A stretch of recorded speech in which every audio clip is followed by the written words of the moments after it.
एक छोटा सा गांव था, नाम था सुकूनपुर।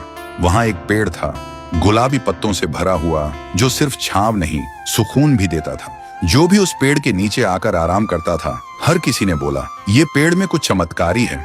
जब भी इधर रुकता हूँ तो एक सुकून मिलता है।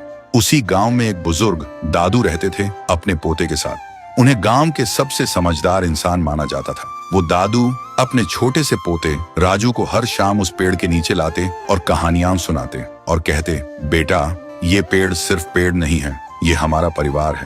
मैंने इसे अपने हाथों से लगाया है और इसने मुझे जिंदगी भर छांव दी है। राजू मुस्कुरा के पूछता, दादू क्या पेड़ भी परिवार होते हैं? दादू थोड़ा सा हंसते हुए बोलते, जिसने तुझे बिना कुछ मांगे छांव दी, थकान में सहारा दिया, वो क्या किसी अपने से कम है?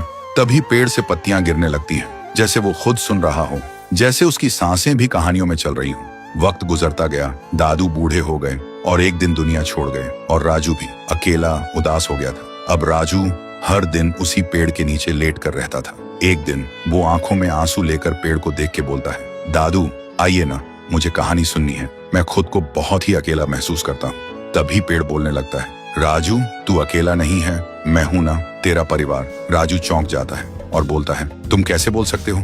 तुम तो पेड़ हो। पेड़ ने धीरे से कहा, तेरे दादू ने मुझे इतना प्यार दिया था, हमेशा मुझे परिवार समझा, और आज तुझे यूं टूटा हुआ देख के मेरी रूह कांप गई। मैं कैसे देख सकता हूँ अपने परिवार को ऐसे तन्हा। उसी दिन से राजू फिर से मुस्कुराने लगा था, क्योंकि अब वो अकेला नहीं था, उसके साथ उसका पेड़, उसका परिवार था। वक्त गुजरता गया, राजू बड़ा हुआ और एक दिन शहर चला गया। गांव की जमीन बिक गई और एक दिन उसी पेड़ को भी काटने का वक्त आ गया। जब पेड़ गिरा, ऐसा लगा जैसे कोई दिल टूट गया हो, जैसे कहानी अधूरी रह गई हो। सालों बाद राजू वापस आया और जहां कभी पेड़ था वहां सिर्फ मिट्टी थी। देखते ही उसके आंसू बहने लगे। उसने धीरे से कहा, दादू आपने कहा था ये पेड़ मेरा परिवार है, लेकिन मैंने ही इसे छोड़ दिया था। आज मुझे दुनिया की सबसे बड़ी धूप में छांव चाहिए, पर मेरे पास कोई नहीं है।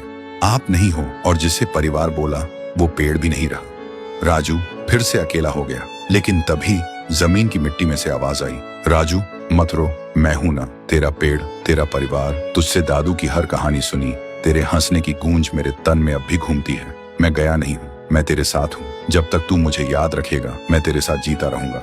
राजू चौंक गया, आंखों में आंसू पर एक हल्की सी मुस्कान।